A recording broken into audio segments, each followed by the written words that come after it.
சஞ்சீவி பர்வதத்தை அனுமன் கொணர்ந்து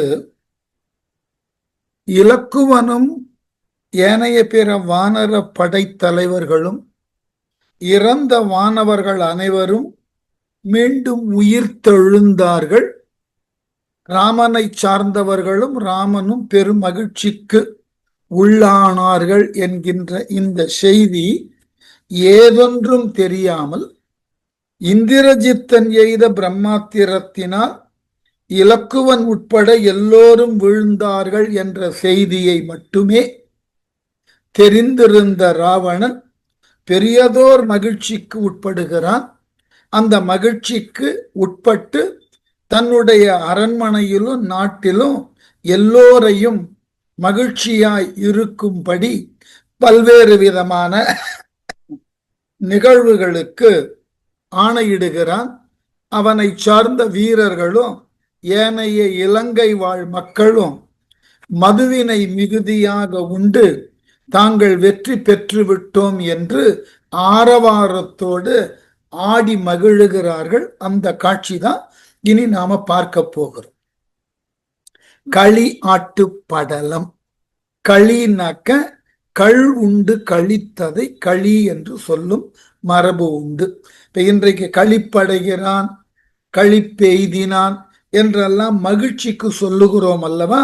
அந்த சொல் பழைய மரபுல மகிழ்ச்சிக்கு சொல்லக்கூடாது. களிப்பு அடைந்தான், களிப்பெய்தினான் என்ற சொல்லெல்லாம் கள்ளுண்டு தன்னிலை மறந்து ஆடுதலும் பாடுதலும் செயற்படுதலும் ஆகிய நிகழ்ச்சிக்குத்தான் கழித்தல்னு பேர். அதனால களி ஆட்டுப்படலும் கள்ளினை உண்டு மனது மயங்கிய நிலையில இலங்கை வாழ் மக்கள் வீரர்கள் எவ்வாறு எல்லாம் ஆரவாரம் செய்தார்கள் என்பதை இனி பார்க்க போகிறோம். இன்னது இத்தலையது ஆக ராவணன் எழுந்து பொங்கி தன்னையும் கடந்து நீண்ட உவகையன் சமைந்த கீதம் கிண்ணறர் முதலோர் பாட முகத்திடை கிடந்த கெண்டை கண்ணி நன்மையில் அன்னாரை நெடுங்களியாட்டம் கண்டான். இன்னது இத்தலை ஆக, இவ்வாறு ராமனது படையிலே இது போன்றதாகிய நல்ல நிகழ்வுகள் நடந்திருக்க அது அவனுக்கு தெரியல. ராவணனுக்கு அந்த செய்தி தெரியல. ஆக ராவணன் எழுந்து பொங்கி, ராவணன் தன்னை எதிர்க்க வந்த பகையானது அழிந்து விட்டது, இலக்குவன் முதலானோர் அழிக்கப்பட்டு விட்டார்கள் என்று என்ன செய்தான்? எழுந்து பொங்கி கிளர்ச்சி மிகுந்தவனாய் மகிழ்ச்சி கொண்டவனாய் தன்னையும் கடந்த நீண்ட உவகை. ரொம்ப அழகான இடம். தன்னையும் கடந்துன்னா எந்த ஒரு வெற்றியையும் நிதானமாக அணுகக்கூடியவன் ராவணன். அவன் பெற்ற வெற்றிகள் எதனையும் பெரிய ஆரவாரத்தோடு கொண்டாடாதவன். ஏனென்றால் அவனுக்கு உரிய ஆற்றல் என்ன என்று தெரியும், அவனை எதிர்க்கக்கூடியவர்கள் யார் என்று தெரியும். இதுவரை அவன் போர்க்களத்துல மிக பெரிய அளவில் எதனையும் கடுமையாக செய்து வெற்றியை பெற்றதில்லை. இவனை எதிர்கொண்ட அனைத்து போர்க்களங்களிலும் வெற்றி இவனுக்கு எளிதாக கிடைத்தது. அப்படிப்பட்ட ராவணனது இருப்பிடத்தினுக்கு வானரப்படை வந்து இந்நாள் வரை கடுமையான போரினை உடற்றி ராவணனையே திகைக்க வைத்து வேறு வழியில்லாமல் இந்திரஜித்தனால் ஏவப்பட்ட பிரம்மாத்திரத்தினால் அந்த வானரப்படையானது அழிந்தது என்ற உண்மை தெரிய வந்த பொழுது இதுவரைக்கும் ரொம்ப அடக்கமாக தன் வெற்றியை தன் வீரத்தை கொண்டாடி கொண்டிருந்த ராவணன் தன்னையும் கடந்தான். ஏனென்றால் இவனுக்கு இது ஒரு பெரியதோர் மன அழுத்தத்தை கொடுத்திருந்தது. மிக பெரிய அளவுல இவன் மனமானது கவலை கொண்டிருந்தது. எத்தனையோ வெற்றிகளை எல்லாம் பெற்றோமேனா இந்த வானரர்கள் முன்பு தோற்றுக்கொண்டே இருக்கிறோமேன்னு கவலை கொண்டான். பெரும் படைகள் எல்லாம் அழிந்து போயின. இதை எல்லாம் பார்த்த ராவணன் மனதுல இந்திரஜித்தன் ஒரு நம்பிக்கையை கொடுத்தான். அதனால ராவணனது உள்ளத்துல உற்சாகம் கரை புரண்டு ஓடியது. தன்னையும் கடந்து நீண்ட உவகையில் ரொம்ப பெரிய சந்தோஷம். ஏதோ நடக்க இயலாத ஒன்று நடந்து விட்டது போல. சமைந்த கீதம் கிண்ணறர் முதலோர் பாட, ஆகவே தன்னையும் கடந்து பெரிய மகிழ்ச்சியினால் முறைப்படி நல்ல இசையை கிண்ணறர் முதலியோர் பாடுதற்கு வந்து நிற்க, முகத்தில் கண்டை மீன்களை போன்று அழகான கண்களை உடைய கன்னி நன்மையில் அன்னாரை நெடுங்களியாட்டம் கண்டான். இளமையான நல்ல மயில் போன்று ஆடக்கூடிய அந்த பெண்கள் எல்லாம் நடனம் ஆட அந்த காட்சியை இவனும் கண்டு கழிக்க தலைப்பட்டான்.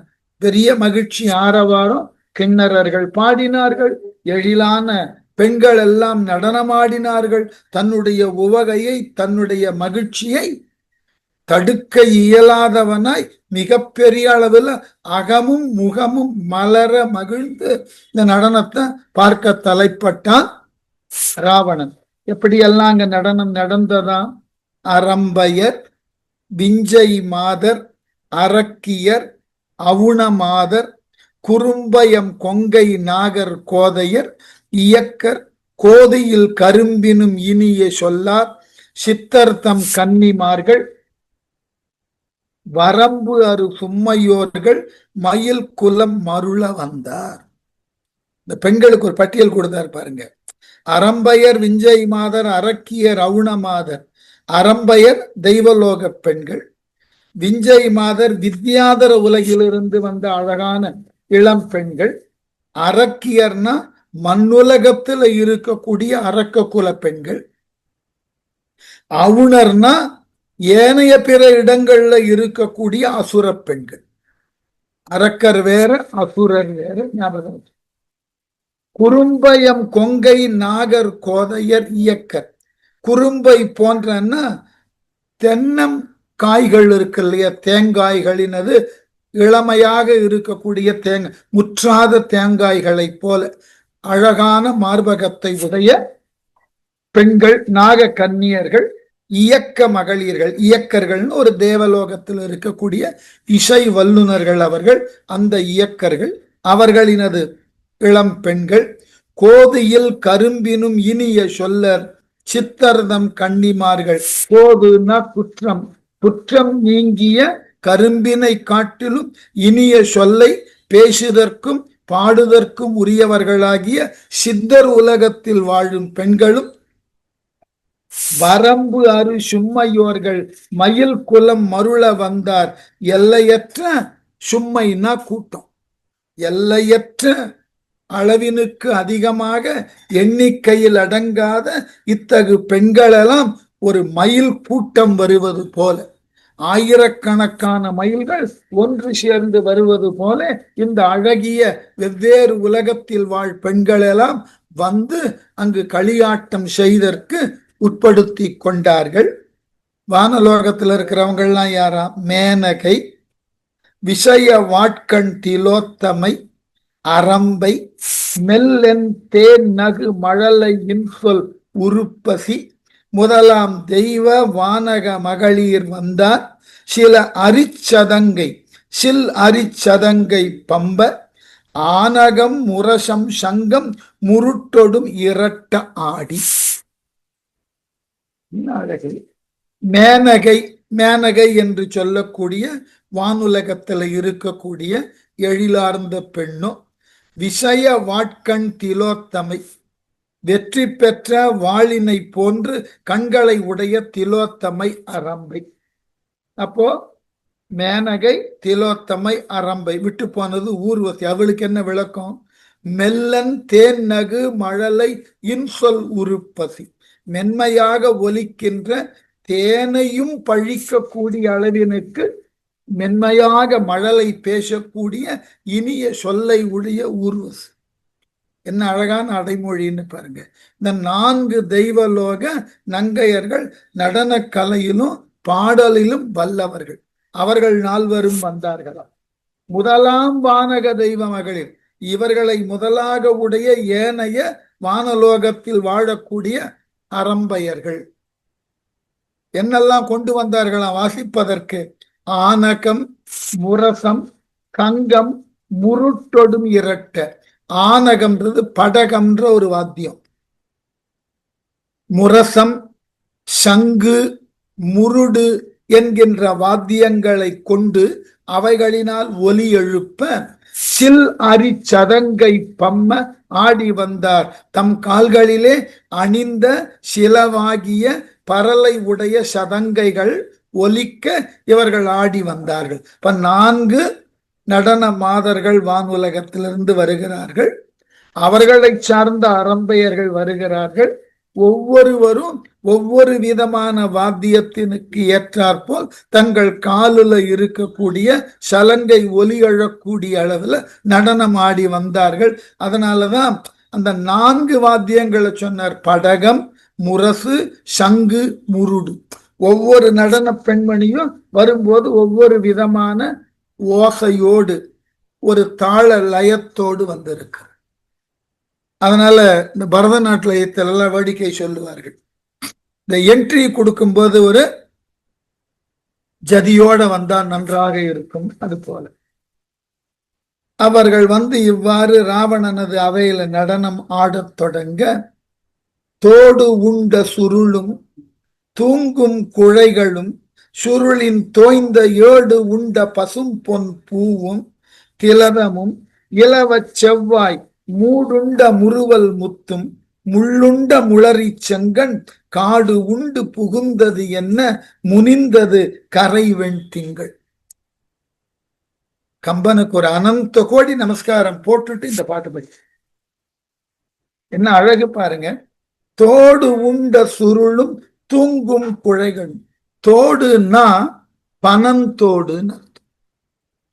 நேற்று திருமதி லதா அவர்கள் கேட்ட கேள்விக்கு இங்க விளக்கம். தோடுன்றது தொல்காப்பிய மரபுல பார்த்தோம்னாக்க, தொல்காப்பியர் என்ன செய்கிறார்னா உலகத்தில் இருக்கிற தாவரங்களை 2ஆ பகுக்கிறார். 2ஆ பகுத்துட்டு ஒன்று உள்பக்கம் உறுதியாக இருந்து புறப்பகுதி வெளிப்பகுதியில மென்மையாக இருப்பது. இதுக்கு பேரு மரம்னு பேர் வை அப்படின்னார். அகக்காழனவே மரம் என மொழிபேன்னர். அகம்னா உள்பகுதி. இப்ப நம்ம புளிய மரம், வேப்ப மரம், இதெல்லாம் மாமரம் எல்லாம் பார்த்தா புறப்பகுதியை கையால பேத்தெடுக்கலாம். புளியம் பட்டைய, வேப்பம் பட்டைய கையால பேத்தெடுக்கலாம் எளிமையா. ஆனால் அந்த மரத்தின் அது உள்பகுதி உள்பகுதி உறுதியாக இருக்கக்கூடியதும் புறப்பகுதி மென்மையாக இருக்கக்கூடியதும் உண்டான தாவரத்திற்கு மரம்னு பேருங்க. நேர் எதிராக உள்பகுதி மென்மையாகவும் புறப்பகுதி உறுதியாகவும் இருக்கக்கூடிய மரங்கள் பனை மரம், தென்னை மரம், ஈச்சை, இந்த மாதிரி மரங்கள் உள்பகுதியில கூடா இருக்கும். அப்படி இருக்கக்கூடிய தாவர வகைகளை புல் என்று சொல். புறக்காள் எனவே மரம் என மொழிவ, அகக்காள் எனவே புல் என மொழிபங்க சொல்லிட்டு, மரத்துக்கு உண்டான உறுப்புகள் என்னன்னா, மரங்களுக்கு கிளைகள் உண்டு. கிளைகள்ல மலரக்கூடியனவற்றினுக்கு பூ என்று பெயர் வை. புல்லாக வளர்ந்திருக்கக்கூடிய மூங்கில், பனை, தென்னை, ஈச்சை இவைகளுக்கு கிளைகள் இருக்காது. இவைகளினுடைய மலர்களை தோடு என்று சொல். பனந்தோடு, தென்னம் தோடு. ஏன் என்றால் இந்த தோடு இருக்கு இல்லையா, அந்த தோட்டை உருட்டி, அந்த ஓலைய உருட்டி பழைய காலத்துல பெண்கள் காது வளர்ப்பார்கள். இன்றைக்கு அந்த மரபு ஒரு குறிப்பிட்ட குலத்தோடு நின்று விட்டது. பழைய காலத்துல எல்லா பெண்களும் காது வளர்க்கும் மரபு வைத்திருந்தது.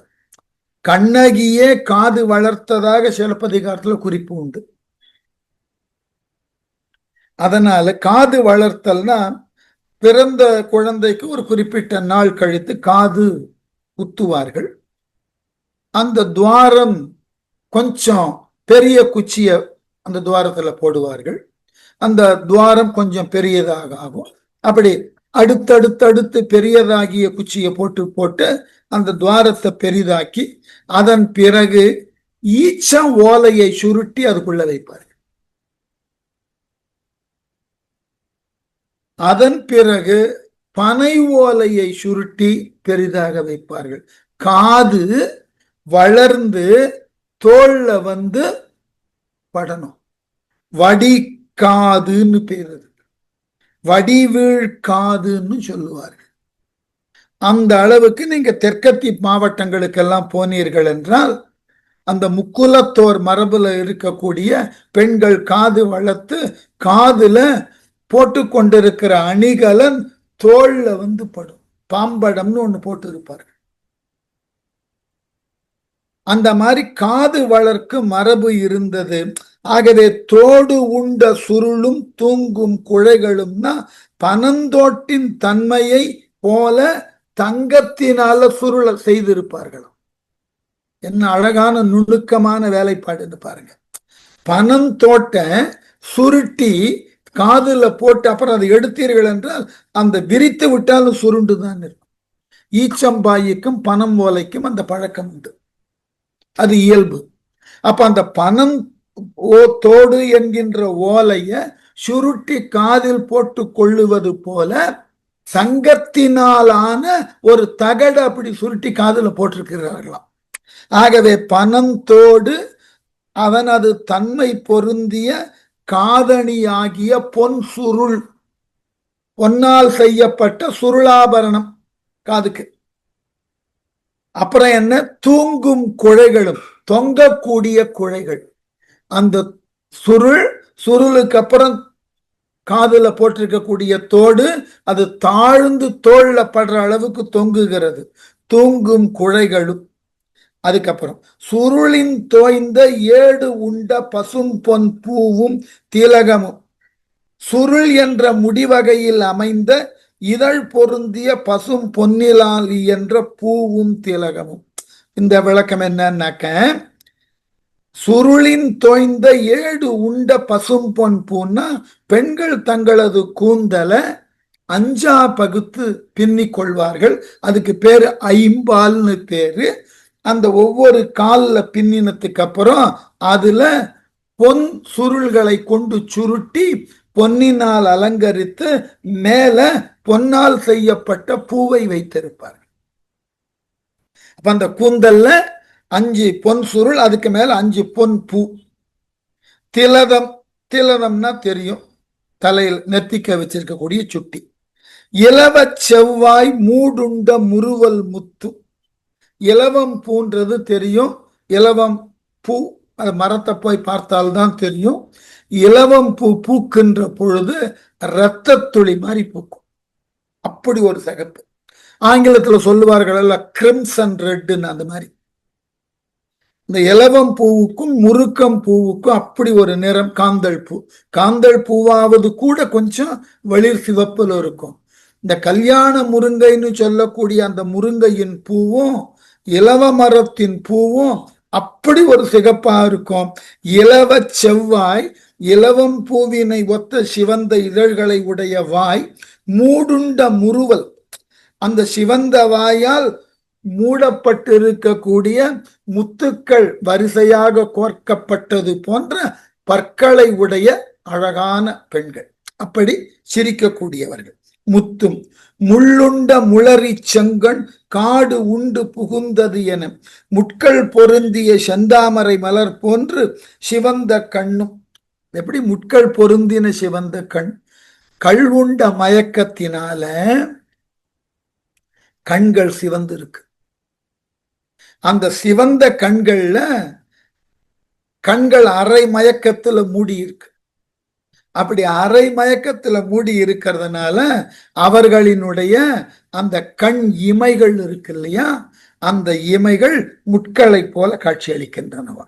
ஆகவே முட்களால் நிறைந்த மூடப்பட்ட அழகிய தாமரை மலரை போன்ற சிவந்த கண்களாம் அந்த முள்ளுண்ட முளரி செங்கண், முளரின தாமரை செங்கண் காடு உண்டு புகுந்தது என, காடு புகுந்துள்ளது என்ற காரணத்தினால் கரை வெண்திங்கள் முனிந்தது, களங்கத்துடன் கூடிய வெண்ணிறமான சந்திரன் வெகுண்டதுன்னா முகம் இவ்வளவு அழகுல மறைந்ததாம்.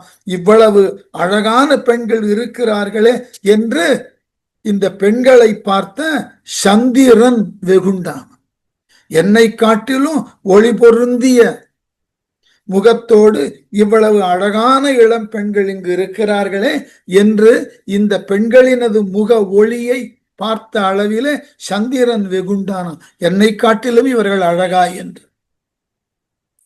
முளை கொழும் கதிரின் கற்றை முறுவல் வெண்ணிலவும் மூரி ஒளி பிழம்பு ஒழுகும் பூனின் உமிழ் இளவெயிலும் ஒன் பொன் விளக்கையும் விளக்கும் மேனி மிளிர் கதிர் பரப்பும் வீச வளைத்த பேரிருளும் கண்டோர் அறிவு என மருளும் மாது. முளை கொழும் கதிரின் கற்றை முறுவல் வெண்ணிலவும் தோன்றுகின்ற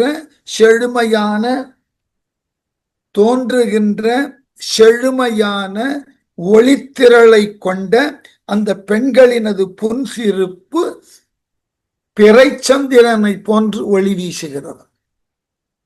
மூரி ஒளிப்புழம்பு ஒழுகும் பூனின் உமிழ் இளவெயிலும் பெரியதாகிய ஒளியை வெளிப்படுத்தக்கூடிய சூரியனையும் காட்டிலும் அதிகமான ஒளியை வெளிப்படுத்தக்கூடிய பல வைரங்களினாலும் தங்கம் போன்ற உலோகங்களினாலும் அணிந்திருக்கக்கூடிய அணிகலன்களாம். அந்த அணிகலன்களிலிருந்து வரக்கூடிய ஒளி வெயிலை காட்டிலும் அதிகமாக இருக்கிறது சொல்லிட்டு அழகா சொன்னார். இளவெயில்னு போட்டார். மற்ற வெயில்னா கொஞ்சம் வெப்பமா இருக்கும், இது வெப்பம் தராத ஒளி மட்டும் இருக்கக்கூடிய இளவெயில் போல. ரத்தினங்களிலிருந்து வரக்கூடிய ஒளி பிரகாசமாயும் இருக்கும், குளிர்ச்சியாயும் இருக்கும். ஆகவே இளவெயிலும் ஒன் பொன் விளக்கையும் விளக்கும் மேனி மிளிர் கதிர் பரப்பும் வீச, ஒளி வாய்ந்த பொன்னை போன்று விளக்கையும் விளக்குகின்ற அவர்தம் மேனியினது பிரகாசம். எப்படி அந்த அழகிய தெய்வலோக மாதர்களினது உடம்பிலிருந்து ஒரு ஒளி வீசுகிறது, தேஜஸ். அது விளக்கினது பிரகாசத்தை காட்டிலும் அவர்களது உடம்பானது ஒளியை தருகிறதாம். அப்படிப்பட்ட அழகான இளம் பெண்கள் கூடி வருதலினால் வளைத்த பேர் இருளும் கண்டோர் அறிவு என மருளும் மாதோ. உலகத்தையே வளைத்து கொண்டிருந்த பெரிய இரவு இருளும் அப்பெண்களை கண்ட ஆடவர் அறிவு போல் மருண்டு நிலை கெடுவதாயிற்று. இவ்வளவு பிரகாசமான அழகான அணிகலன்களை அணிந்து உடலிலே இயற்கையான ஒளியும் சோபையும் உடைய பெண்கள் வந்ததினால அந்த இலங்கையினது இருளானது போயிற்றா.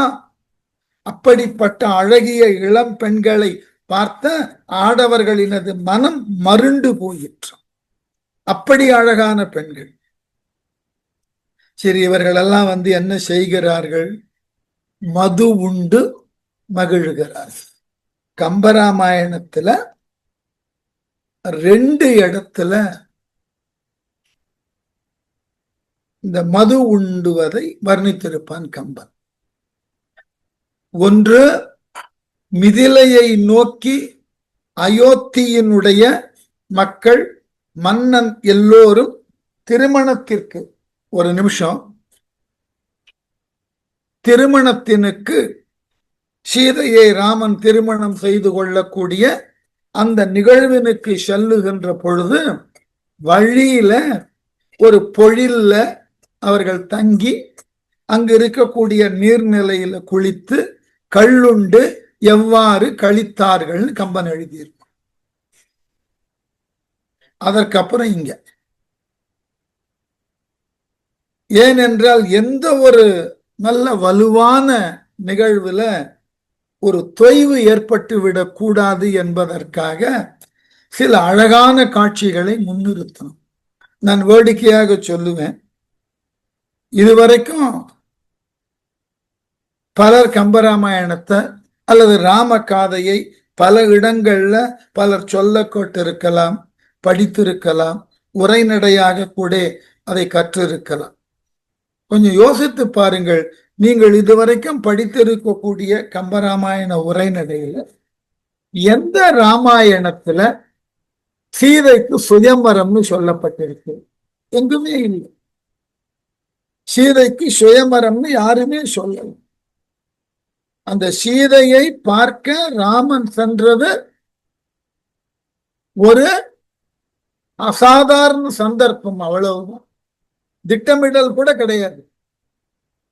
அப்படிப்பட்ட சூழ்நிலையில பின்னால் ராமாயணத்தை திரைப்படமாக எடுத்த பொழுதும் அல்லது பலர் நடன காட்சியாக நாடக காட்சியாக அமைத்த பொழுதும் சீதையின் திருமணத்தை சுயமரமாக காண்பித்து அந்த வில்லை எடுக்க எத்தனையோ பேர் வந்ததாக சொல்லி ஒவ்வொருவரும் அந்த வில்லின் முன் தடுமாறுவதாகவும் எடுக்க முடியாமல் இடர்படுவதாகவும் ஏன் ராவணனே வந்து கலந்து கொண்டதாகவும் கூட காட்டுவார்கள்.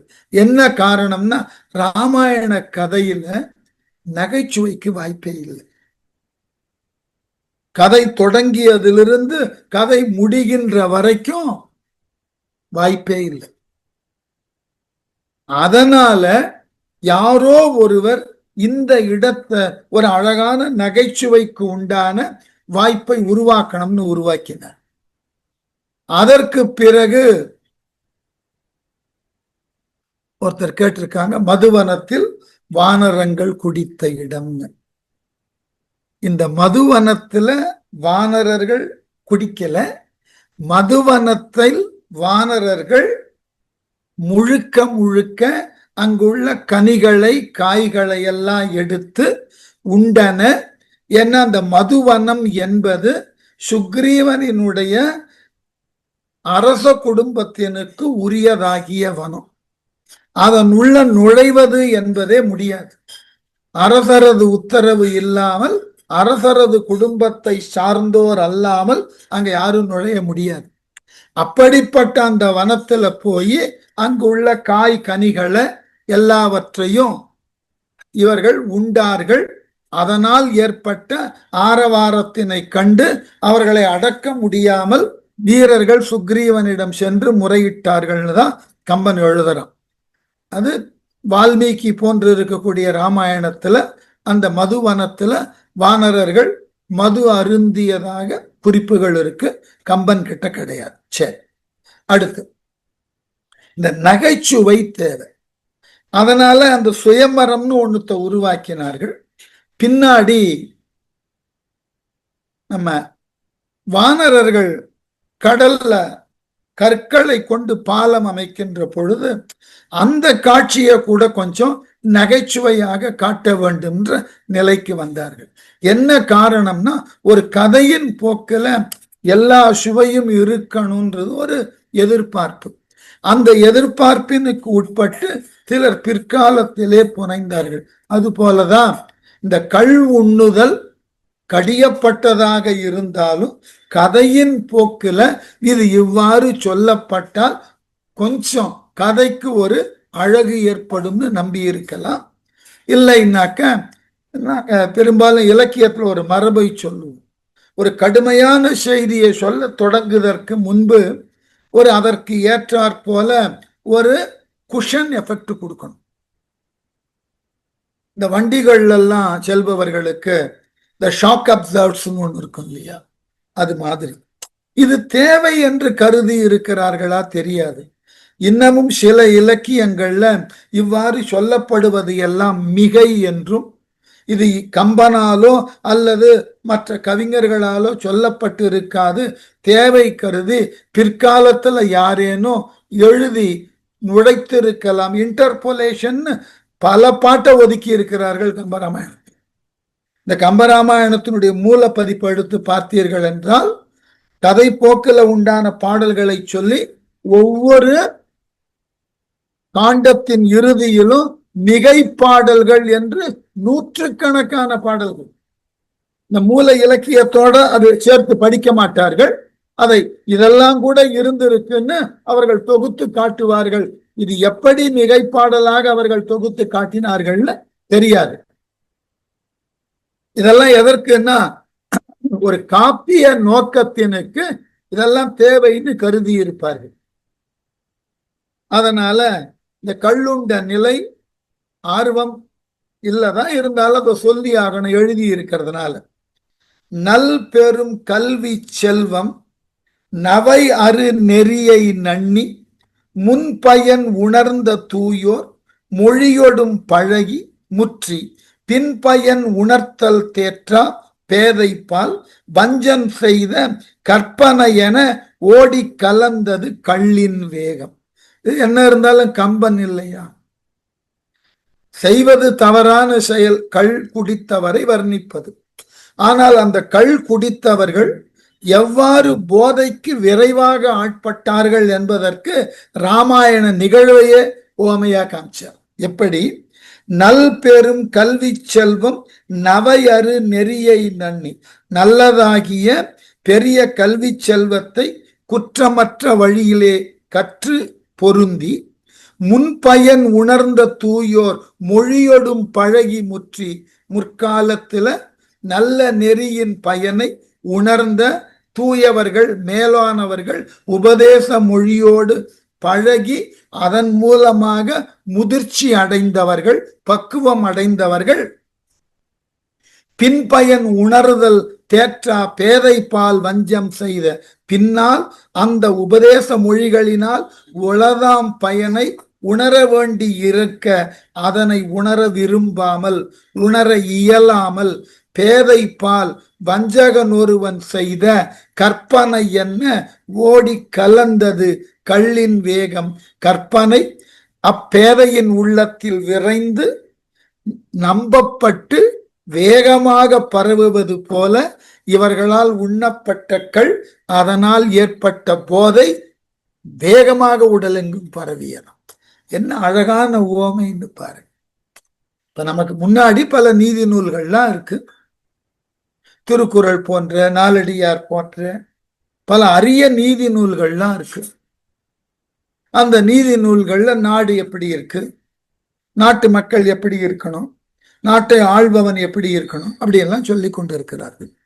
அதெல்லாம் பன்னெடுங்காலம் படித்து ஆகா இதுதான் நாடு, இப்படி இருப்பதுதான் ஆட்சி என்றெல்லாம் நாமெல்லாம் எவ்வளவு தெளிவா இருக்கிறோம்.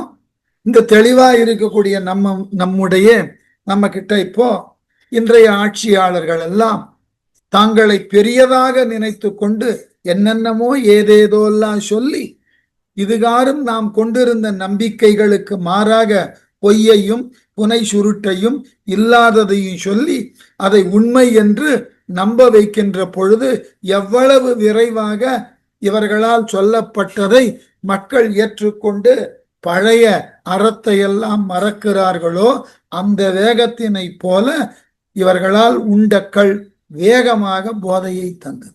எப்படி? பொய் எப்பொழுதும் வேகமா பரவும்,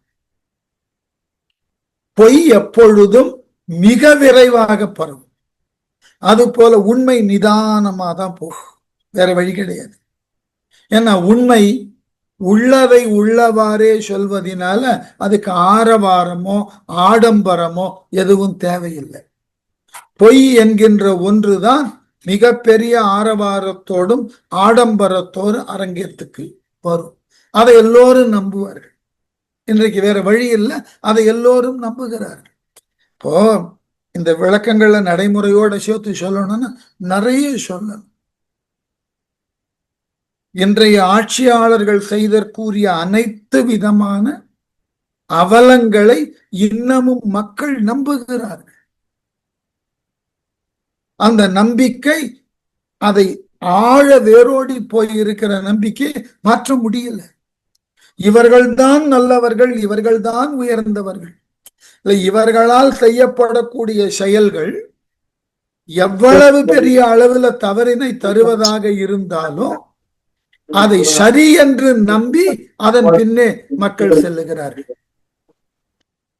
அப்போ இது எல்லா காலத்திலும் இருக்கிறது, கம்பன் காலத்திலும் இருந்திருக்கு. நல்ல நீதியை, ஒழுக்கத்தை எடுத்து சொல்லக்கூடிய சூழல்ல அதுதான் சரி என்று நம்பிக்கொண்டு வாழ்க்கையை நடத்தி கொண்டிருக்கக்கூடிய மக்கள் மத்தியில பொய்யாக, புனை சுருட்டாக எதனை வேண்டுமானாலும் சொல்லி இதுதான் உண்மை என்று எடுத்து பேசுகின்ற பொழுது அதை உடனாக நம்பி அதற்காக மனதை இழக்கக்கூடியவர்கள் இருக்கிறார்களே. அப்படி இந்த கள்ளானது பொய்யை போன்று மிக விரைவாக எல்லார் உடம்பிலும் ஏறி மிகச்சிறந்த போதையை கொடுப்பதாம். அப்போ கம்பன் காலத்திலும் இது போன்றதாகிய இழிநிலை இருந்திருக்கிறது. நன்கு கற்று அடங்கிய சான்றோர்கள் கூட சிலரால் சொல்லப்பட்ட தவறான செய்திகளை கேட்டு உடனுக்குடனாய் மனம் மாறுவது போல உண்ட வேகத்திலே இந்த கள்ளானது உடல் முழுவதும் பரவி மனதை மாற்றியதுன்னு சொன்ன கம்பன், பல பட முறுவல் வந்து பறந்தன பனித்த மெய் வேர் இலவு இதழ் துடித்த முல்லை எயிறு வெண் நிலவை இன்ற கொலை பயில் நயன வேல்கள் கொழுங்கடை சிவந்த கொற்ற சிலை நிகர் புருவம் நெற்றி குனித்தன விளர்த்த செவ்வாய். இது கம்பன் கிட்ட இருக்கிற ரொம்ப அழகு. இந்த கள்ளினது வேகம் உடம்புக்குள்ள பரவ பரவ அந்த கள்ளினை உண்டவர்கள் அந்த போதையினால் ஆட்கொள்ளப்பட்டு அவர்களினது உடல் செயல்பாடுகள் எப்படி இருந்ததுன்னு பக்கத்துல நின்று பார்த்தவன் போல எழுதினான். பல பட முறுவல் வந்து பறந்தன மெய்வேர் பனித்த. இந்த கள்ளருந்தின மகளிருக்கு பல வகையான சிரிப்பு வந்து பரவின. நான் ஒரு கருத்து இங்க சொல்லணும். அந்த கருத்தை எத்தனை பேர் அதை அனுபவத்துல, அதாவது சொல் அனுபவத்துல கேட்டிருப்பார்கள்னு. இந்த மேலை நாட்டுல மருது அருந்துவதுல ஒரு வழக்கம் உண்டு. அதுக்கு பேரு காக்டெயில்னு பேர். ஒரு வேறு வேறு நிலைகள்ல உள்ள 3 மதுவினை ஒரு குறிப்பிட்ட அளவுல கலந்து பருகுதல், அதுக்கு பேரு காக்டெயில்னு பேரு. அந்த மதுவில ரொம்ப உயர்ந்த நிலையில கலக்கப்படக்கூடிய அந்த கலவை இருக்கு இல்லையா, அதை உண்டவர்களுக்கு முகத்துல ஒரு விதமான சிரிப்பு வருமா. அதுக்கு அவர்கள் என்ன சொல்லுவார்கள்னா மோனலிசா ஸ்மைல்னுவார். மோனலிசான்ற ஓவியம் இருக்குல்ல, அதுல இருக்கக்கூடிய அந்த சிரிப்பு எதை உணர்த்துகிறது என்று தெரியாது. அப்படிப்பட்ட ஒரு உண்மையான விளக்கம் சொல்ல போனா ஒரு அசட்டுத்தனமான சிரிப்பு. கம்பன் எவ்வளவு ரசிச்சிருக்கான் பாருங்க அந்த வரிய. பல பட முறுவல், வெவ்வேறு விதமான அளவு, வெவ்வேறு விதமான செயல்ல எல்லாரும் சிரிக்க ஆரம்பித்தார்களாம். வந்து பறந்தன, வந்து பரவின அந்த இடம் முழுவதும். ஒவ்வொருவரும் ஒவ்வொரு மாதிரி சிரிக்கிறோம் அந்த போதையில. உடம்பில் வியர்வை துளிகள் தோன்றின. அற்புதமான விளக்கம். உண்மையிலேயே மது அருந்தியவர்களுக்கு பல்பிட்டேஷன் கூடும், அவர்கள் நாடி துடிப்பும் இதய துடிப்பும் கூடும். அப்ப இரத்த ஓட்டம் மிகும், அதனால நிறைய வேர்க்கும். ஆகவே பனித்த மெய்வேர், உடம்பு ஃபுல்லா வேர்வை அதிகமாக சுரந்தது.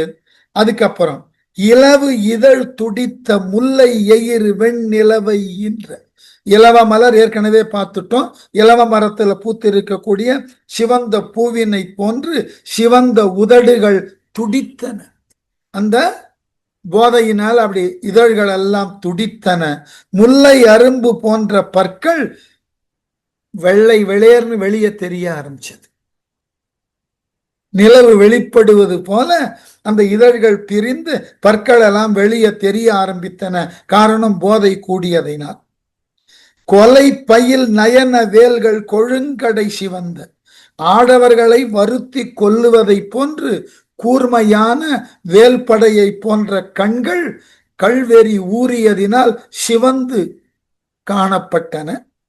கொள்ளை சிலை நிகர் புருவம் நெற்றி குனித்தன செவ்வாய் விளர்த்த வெற்றி பொருந்திய வில்லை போன்று இருந்த வளைந்த புருவங்கள் நெற்றியின் மீது வளைந்தன. சிவந்த வாய் வெண்ணிறம் பெற்றன. இதழ்கள் எல்லாம் இந்த கள்ளுண்ட மயக்கத்துல தங்கள் இதழ்களை தாங்களே கடித்து கொள்ளுதலினால் வாயெல்லாம் வெளுக்க தொடங்கியது. புருவங்கள் எல்லாம் நெற்றியில வளைந்து கூத்தாடத் தொடங்கின. அந்த படிப்படியாக அந்த கள்ளினது வேகம் இவர்கள் உடலிலே ஏற ஏற இவர்களது நிலை கூந்தலம் பார கற்றை கொந்தள கோல கொண்டல் ஏந்து அகல் அல்குல் தேரை இகந்து போய் இறங்க யானர் பூந்துகிலோடும் பூசல் மேகலை சிலம்பு பூண்ட மாந்தளிர் எய்த நொய்தின் மயங்கினர் மழலை சொல்லார். இது கள்ளுண்ட பெண்களின் நிலை. கொஞ்சம் கம்பன் அவன் காலத்துல அது வரம்பினுக்கு உட்பட்டது. இப்ப நாம கற்கின்ற காலத்துல இது ஒரு வரம்பினுக்கு உட்படாத ஒரு செய்தி. வேறு வழி இல்லை, அழகியல் நோக்கில பார்க்க வேண்டும். எப்படி? கூந்தல் அம்பார கற்றை கொந்தள கோல கொண்டல். கூந்தல் தெரியும், தலைமுடி, பெண்களினது நீண்ட கூந்தல். அழகிய சுமையான திரண்ட சுருள் தன்மை உடைய அழகு செய்யப்பட்ட மேகம் போல திரண்டிருந்த அவர்களினது கூந்தல் ஏந்து அகல் அல்குல் தேரை இகந்து போய் இறங்க பக்கம் உயர்ந்து விரிந்த அவர்களினது பின் எழிலின் மீது கடந்து கட்டின கூந்தல் அப்படியே நெகிழ்ந்து தொங்கியதும் பின் எழிலையும் மறைக்கக்கூடிய அளவுல கடந்து கீழ் இறங்க யானர் பூந்துகிலோடும் பூசல் மேகலை. அவர்கள் மேல அணிந்திருக்கக்கூடிய மென்மையான பூவினை போன்ற மென்மையான ஆடைகள் இடையில கட்டப்பட்ட ஆரவாரம் மிக்க மேகலையும் கழன்று கீழே விழுந்தன கள்போதையினால. சிலம்பு பூண்ட மாந்தளிர் எய்த மழலை சொல்லார் நொய்தின் மயங்கினர். சிலம்பினை காலிலே அணிந்திருக்கக்கூடிய அந்த இளம் பெண்கள், அவர்களினது கால் மாந்தளிர் போல இருக்கிறதா. அப்படிப்பட்ட எழிலான மென்மையான பாதத்தை உடைய அந்த பெண்கள் ஏற்கனவே இனிமையா பேசுவார்கள். மது உண்ட மயக்கத்தினால குழறி குழறி குழந்தைகள் மழலை பேசுவது போல பேசி அப்படியே மயங்கி விழுந்தார்களாம். ஆடை போனது தெரியல, கூந்தல் கலைந்தது தெரியல. தடுமாறிய நிலையில மொழியும் தடுமாற மெய்யும் தடுமாற மயங்கி விழுந்தார்கள். கோத்த மேகலையினோடும் துகில் மணி குரங்கை கூட காத்தன கூந்தற்கற்றை அற்றம் அத்தன்மை கண்டு வேத்தவை கீழ் உள்ளோர்கள் கீழ்மையே விளைத்தார் மேலோர் சீர்த்தவர் செய்த தக்க கருமமே செய்தார் என்ன. கம்பன் கிட்ட இந்த வர்ணனை இருக்கு பாருங்க. இதை காட்டிலும் ஒரு அழகான ஈஸ்தட்டிக்ஸ கொடுக்கவே முடியாது. தமிழ்ல ஈஸ்தட்டிக்ஸுக்கு முருகியல்னு இந்த ஒரு பாட்டு எவ்வளவு உயர்ந்த தத்துவத்தை அனாயாசமா ஒரு அழகான சிங்காரத்துல பொறுத்துறான்னு பார்க்கணும்.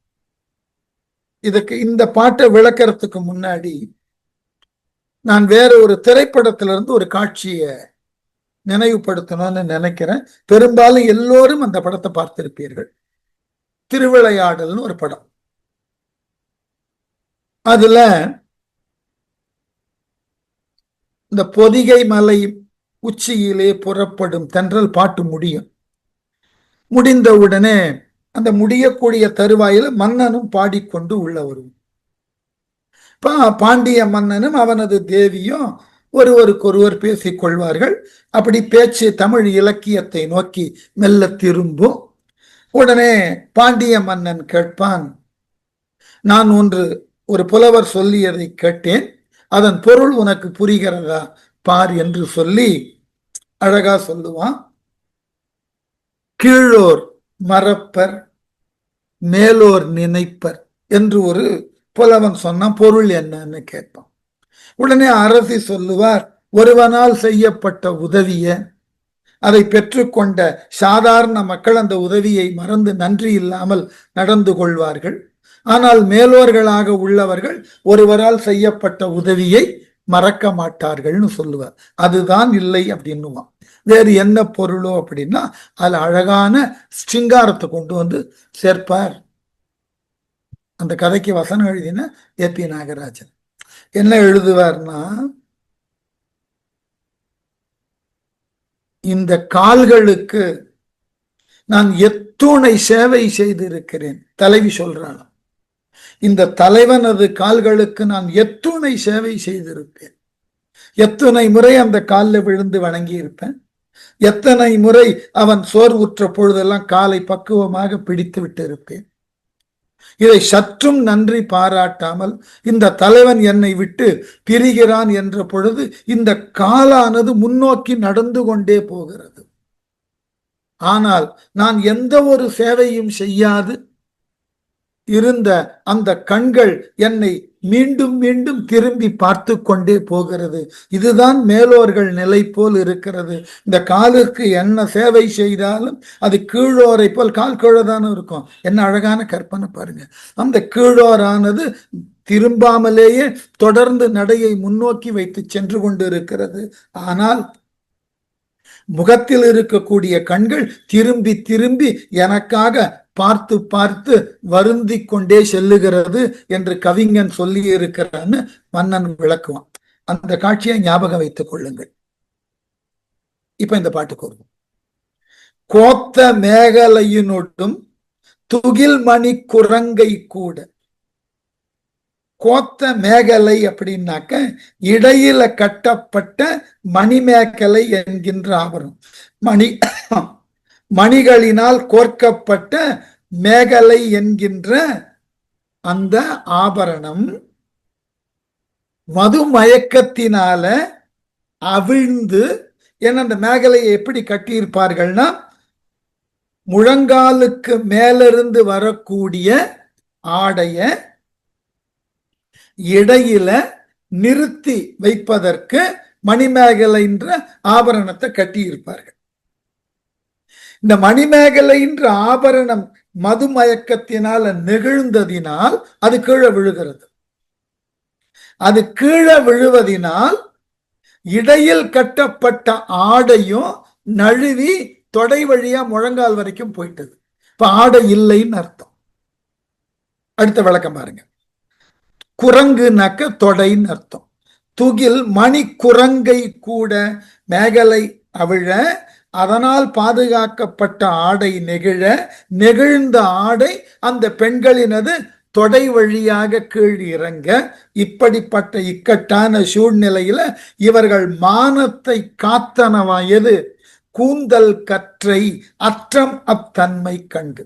அந்த தவறை, அற்றம்னா தவறு, அந்த தவறை மறைக்க வேண்டும் என்று தலையில இருந்து நெகிழ்ந்த கூந்தல் தாழ்ந்து கீழே விழுந்து அவர்கள் மானம் போகாமல் மறைத்ததாம். இது எது போல இருக்குன்னா, வேத்தவை மன்னர்கள் கூடியிருக்கக்கூடிய சபையில கீழ் உள்ளோர்கள் கீழ்மையை விளைத்தார்.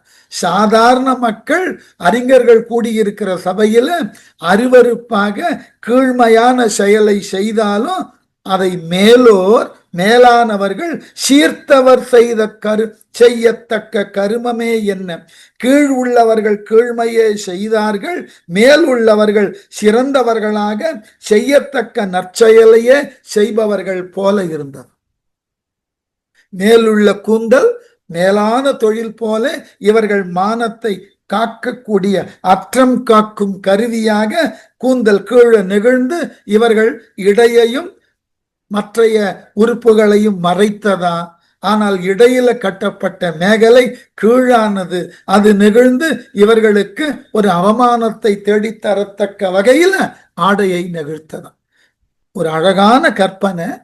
எந்த மேலான ஓமையை சொல்லி இந்த அழகான கற்பனையை கூட மிக நாகரீகமான கற்பனையாக கம்பன் எழுதுகிறான். அதுதான் கம்பன் கிட்ட ஏன் கம்பனை அத்துணை பேர் புகழுகிறார்கள்னா, இது அப்படியே எழுதியிருக்கலாம். கல்லுண்டு இதே கம்பன் எழுதுறான் வேற ஒரு இடத்துல, அந்த அயோத்தியிலிருந்து படைகள் போன அந்த சைலேந்திர மலையினுடைய பகுதியில சோலையில விளையாடும் போது மது உண்டு மயங்கிய பெண் தன்னோடு கூடி விளையாடிய கணவனோடு மது உண்ட மயக்கத்துல முற்றும் துறந்தவள் போல் முழுதும் துறந்தாள்னு எழுதின. அங்க துறவியரினுடைய மேற்கோள அந்த பெண்ணானவள் தன் நாணத்தை துறந்தாள், அதனோடு ஊடாக மது உண்ட மயக்கத்தில் தன் ஆடையை அணிகலன்களை துறந்தாள்னு எழுதினான். அங்கேயும் முனிவனை தான் மேற்கோள காமிக்கிறான், இங்க சான்றோரை மேற்கோள காமிக்கிறான். இதுதான் கம்பன் என்கின்ற மாபெரும் கவிஞனினுடைய ஆற்றல். இந்த ஒரு அழகான காட்சி கொஞ்சம் அருவருப்பா இருக்கிற மாதிரி போகலாம், ஆனால் இது அருவருப்பாகிவிடக் கூடாது என்பதற்கு ஆன்ற ஒரு அழகான ஓமையை பொருத்தி இந்த காட்சியினுடைய தளத்தையே மாற்றி விடுகிறார். இந்த டைமென்ஷனே மாறி போயிடும். இதுதான் கம்பன். இதுக்குதான் கம்பனை ரசிக்கணும். இதெல்லாம் மற்றவர்கள் சொல்லி இருந்தார். இன்றைக்கு இதெல்லாம் நிறைய பார்க்கிறோம் திரைப்படங்கள்ல. இந்த நனி நாகரீகமே இல்லாமல் எதனையும் எழுதலாம், எதனையும் எழுதலாம். அதற்கு ஏற்றாற்போல் பாடுபவர்களும் தங்கள் குரல் வளத்தினால் மிக பெரிய அளவுல அதனை தவறான முறையில கொண்டு சேர்ப்பதற்கு எல்லா செயலும் செய்கிறார். நனி நாகரீகம்ன்றது வேணும். ஒரு இலக்கியத்துல காட்டப்படக்கூடிய காட்சி அந்த இடத்துல அது கொஞ்சம் ஈர்ப்பினை கவர்ச்சியினை தருவதற்காக எழுதப்பட்டது என்றாலும் அதையும் உயர்ந்த நிலையில கொண்டு போய் சேர்க்கும். அதுதான் கவிதை. அதுக்கு பேரு தான் அழகு. அருவருக்க தகுந்த தொல்காப்பியர் போன்றவர்கள் இதை ரொம்ப கடுமையா விமர்சனம் செய்கிறார்கள். தப்புன்றார். நீ ஓமை சொல்லுகின்ற பொழுது உயர்ந்ததன் மேற்றதாய் இருக்கணும். இப்போ சாதாரணமான விஷயம், நாம எத்தனையோ பாடல்களை படித்திருப்போம், எத்தனையோ இலக்கியங்களை பள்ளி காலத்திலிருந்து கற்றிருப்போம், பிறர் சொல்ல கேட்டிருப்போம். ஒரு நறுமணமான ஒன்றை விளக்குகின்ற பொழுது எத்தனை ஓமையை போடுகிறோம் பாருங்க. அங்க மலரினது மனம் போல இருந்தது, அரைத்த சந்தனம் போல் மணந்தது, கற்பகப்பூவினது நறுமணம் போல் இருந்தது, அதே மாதிரி கஸ்தூரி போல், ஜவ்வாது போல், புனுகு போல் என்னென்னமோ சொல்லி பாராட்டிடுவோம். நறுமணமாக இருந்தார். எங்காவது ஒரு இலக்கியத்துல ஒரு நறுமணம் அல்லாத ஒரு நாற்றத்தை வர்ணிக்கணும்னு எந்த கவிஞனாவது அதுக்கு ஓமை சொல்றானான்னு பாருங்க. சொல்லியிருக்க மாட்டான். நாற்றம்னு சொன்னாலே போதும், அது ஃபவுல் ஸ்மெல், முடிஞ்சு போச்சு, அதுலயே எல்லாம் அடக்கும். அதுக்கு நீ எந்த விதமான ஒட்டு ஓமை உருவகம் எல்லாம் பண்ண வேண்டாம், பண்ணக்கூடாது. ஏன்னா உவமை என்பது உயர்ந்ததுக்குத்தான் சொல்லணும்.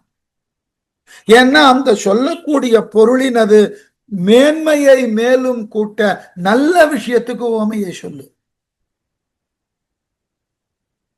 ஒரு நல்ல இனிய யாழ கேட்கிறியா, அந்த ஓசையினுடைய இனிமைக்கு எதை வேணா சொல்லு. தேன் போல சுவைத்தது, கரும்பு சாறு போல் இனித்தது சொல், அழகா இருக்கும். ஒரு நாராசமான ஒலி கேட்கிறது, அதுக்கு எதுக்கு ஓமைய போடுற? அதுதான் கேட்பதற்கே அருவருப்பா இருக்கிற ஒலி ஆயிற்று, அதுக்கு எதுக்கு ஓமை? இது தொல்காப்பியர் காலத்திலிருந்து இன்று வரைக்கும் தொடர்ந்து வரக்கூடிய மரபு. இந்த புனைவு என்றால் உயர்ந்ததை நோக்கி இருக்கணும். அருவருக்க தகுந்த கீழான தாழ்மையானவற்றை ஓமையா சொல்லக்கூடாது. இந்த அழகு எவ்வளவு பாருங்க. மதுமயங்கி ஆடை நெகிழ்ந்த நிலையில தாங்கள் ஆடையற்ற நிலையில் இருக்கிறோம் என்பதை கூட தெரியாத அளவுல மது அவர்களை ஆட்படுத்த அந்த காட்சியை வர்ணிக்க வந்த கம்பன், இல்லை அவர்கள் ஆடை நெகிழ்ந்தாலும் அவர்கள் தலையிலிருந்து நெகிழ்ந்த கூந்தல் அவர்களது உடல் எழிலை மறைத்ததுன்னு எழுதுறான்னா என்ன நாகரீகம். இதனாலதான் கம்பன் அப்படி ரசிக்கிறோம். கம்பனை ஏன் ரசிக்கணும்னா அவனால் எழுதப்பட்ட வல்யூமனஸா எழுதுனதெல்லாம் இல்லை, சின்ன சின்ன சின்ன விஷயங்களை சமுதாய பண்பியல் நோக்கில் காமிக்கிறான் பாருங்க. அதுதான் அவனுடைய அடிப்படை. இதான் நம்ம ஆங்கிலத்துல சொல்றது நம்ம கல்ச்சர். இதனை நனி நாகரீகமாக கொண்டு சொல்லணும்ன்ற ஒரு கல்ச்சர் நம்ம கிட்ட இருக்கு, அதை கெடுக்க கூடாது. சரியா?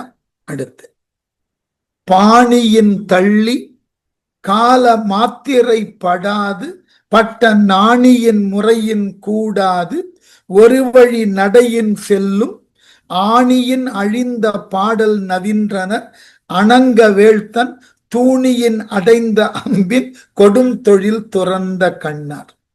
ரொம்ப அழகான இடம். அணங்க வேள்த்தன் தூணியின் அடைந்த அம்பு. அணங்கன்னா மன்மதன். மன்மதன் உலகத்துல வாழக்கூடிய மக்கள் மீது காமத்தை உண்டு பண்ணணும்னா மலர் அம்புகளை எய்வானும். இந்த இடத்துல கல்லுண்டு மயங்கிய மக்கள் அரக்கர்கள் கூடின இலங்கையில மன்மதன் அவர்கள் மீது அம்பினை செலுத்தாது தனது அம்பரா தூணியில் அடைத்து வைத்த அம்புகள் போல. கொடுந்தொழில் துறந்த கண்ணார், கொடுந்தொழிலை செய்யாமல் கண்களை மூடி உள்ள பெண்கள். என பெண்கள் தங்கள் கண்களாகிய அம்புகளினால் காணக்கூடிய ஆடவர்களுக்கு காதல் என்ற நோயை தருவார்கள். அப்படிப்பட்ட அழகான பெண்கள் கள்ளுண்ட மயக்கத்தினால கண்களை மூடிக்கொண்டு அரை மயக்கத்தில் இருக்கிறார்களாம். இது எது போல் இருக்கிறதுன்னா, மன்மதனானவன் தனது மலரம்புகளை தன்னுடைய அம்பரா தூணியில் வைத்து மூடிக்கொண்டது போல இந்த பெண்கள் கண்களாகிய அம்புகளை ஆடவர் மேல் எய்யாமல் அப்படியே அரை மயக்கத்தில் மூடிக்கொண்டு இருக்கிறார்களாம். பாணியின் தள்ளி கால மாத்திரை படாது, தாள முறையிலிருந்து வேறுபட்டும் பாட வேண்டிய கால அளவினிருந்து தவறியும். இசைத்துறையில் இருக்கிறவர்களுக்கு சட்டுன்னு புரியும். தவறியும் பட்ட நாணியின் முறையில் கூடாது, நரம்பு கருவியில் அமைந்துள்ள நிரம்பி ஒலிக்கின்ற முறைக்கு ஒவ்வாமலும். மயக்கத்துல வாசிக்கிறான் யாழ, அது ஸ்ருதியிலையும் சேரல, தாளத்திலையும் சேரல, அந்த பண்ணுக்கு உண்டான முறையான சுரங்கள் எதுவும் அதுலேயும் சேரல. எப்படி? அப்படி ஒரு உச்சமான குழப்பத்தில் வாசிப்பு. ஒரு வழி நடையின் செல்லும் ஆணியின் அழிந்த பாடல் நவின்றார், தனிப்பட்டதொரு வழியில் செல்லுகின்ற வரம்பு தவறின பாடல் போல. எந்த முறையும் இல்லை அந்த பாடலுக்கு. மயக்கத்துல என்ன செய்யறோம், எந்த கருவியை எப்படி இயக்குகிறோம், இதுக்கு ஒரு அழகான இடம் ஒண்ணு உண்டு. கம்பன் வாழ்ந்த காலத்துல மற்ற பெரும் கவிஞர்கள் இருவர் வாழ்ந்தார்கள். ஒருவர் புகழேந்தி, மற்றொருவர் ஒட்டக்கூத்தர். ஒட்டக்கூத்தரும் கம்பனும் சோழ நாட்டவர்கள். புகழேந்தி பாண்டிய நாட்டிலிருந்து வந்தவர். என்ன, பாண்டியனுடைய இளவரசி தான் சோழ மன்னனது மனையாளா வந்தார். அதனால சோழ மன்னனுக்கு மனையாளா வந்த பொழுது கொடுக்கப்பட்ட சீதனத்தில் புலவர்களையும் கொடுப்பார்கள். அதனால ஒட்டக்கூத்தருக்கு இந்த புகழேந்தி பேர்ல ஒரு வெறுப்பு. நாம இருக்கக்கூடிய சபையில இந்த ஆளும் வந்து உட்கார்ந்துட்டு இருக்கானேன்னு. இப்ப இந்த ஒட்டக்கூத்தர் ஒரு மிக அழகானது ஒரு இலக்கியம் பாடினார். என்னன்னாக்க நளவெண்பான் ஒரு நூல், ரொம்ப அழகான புத்தகம். நளன் கதை மகாபாரதத்துல வரும். அந்த கதையை இவர் தமிழ்ல 2 பேர் எழுதினார்கள். அதிவீரரம பாண்டியன் நைடதம்னு எழுதினார், இவர் நளவெண்பான் எழுதினார். இதுல இந்த நிஷாத நாட்டு வர்ணனையை சொல்லி கொண்டு வருகிறார். அந்த வர்ணனையில நிறைய சோலைகள் இருக்கு, மிகுதியான பூக்களை அவை பெற்றிருக்கின்றன. அந்த பூக்களில் இருந்து மதுவானது சிந்திய வண்ணம் இருக்கிறது. அந்த மதுவினை உண்ட வண்டுகள் எல்லாம் அருகில் உள்ள சங்கு புஷ்பங்கள் பூத்திருக்கக்கூடிய செடிகளுக்கு சென்று அந்த சங்கு புஷ்பத்தை சங்கென்று கருதி தடுமாறி வாய் வைத்து ஊதுகின்றன அப்படின்னு பாட்டு எழுதிட்டார். உடனே ஒட்டக்கூத்தன் பிடிச்சுட்டு பாட்டுல முரண் இருக்குன்ட்டு. என்ன முரண்? சங்கு புஷ்பம் சங்கு போல இருக்குன்னா அதனுடைய காம்பு பகுதி தான் சங்கினது வாய் போல இருக்கும். அந்த மலரின் முனைப்பகுதி சங்கு போல இருக்கும். ஊத வேண்டும்னா காம்பு பக்கம் தானே வாய் வச்சு ஊத முடியும், மலர் பக்கம் எப்படி வாய் வச்சு ஊத முடியும்? இது பொருட்பிழை இல்லையா அப்படின்னு புகழேந்தி கொஞ்சம் தயங்கினார். சட்டுன்னு கம்பர் சொன்னாராம், அதுல என்ன தப்பு இருக்கு? புகழேந்தி சரியாதானே சொல்லி இருக்கார். மதுவினை உண்ட வண்டுகள் மயங்கி அந்த சங்கு புஷ்பத்துல எங்க வைத்து ஊதனம்னு தெரியாம வாய் வைக்கிற இடத்துக்கு பதிலா பூவினது நுனியில வச்சு வாதித்திருக்கு. மதிமயங்கிய வண்டுகள் என்ன பண்ணும் அப்படின்ன உடனே ஒட்டக்கூத்தனுக்கு ரொம்ப சங்கடமா போச்சான். இது கர்ண பரம்பரையாக சொல்ற கதை. அது போல இந்த யாழ் வாசிக்க கூடியவனும் பாடுபவனும் மதுவின் மயக்கத்தினால யாழ் முறையையும் தவறி என்ன பண்ணுல பாடுகிறானோ அதற்குண்டான சொரங்களையும் மாற்றி அதற்கு உண்டான ஸ்ருதியிலும் இல்லாமல் தாளகதியிலும் பொருந்தாமல் ஏனோ தானோ என்று பாடிய நிலையில் அனைவரும் அந்த மதுவினது ஆற்றலுக்கு உட்பட்டு மயங்கி கிடந்தார்கள். மீதி அடுத்த வகுப்புல தொடரும்.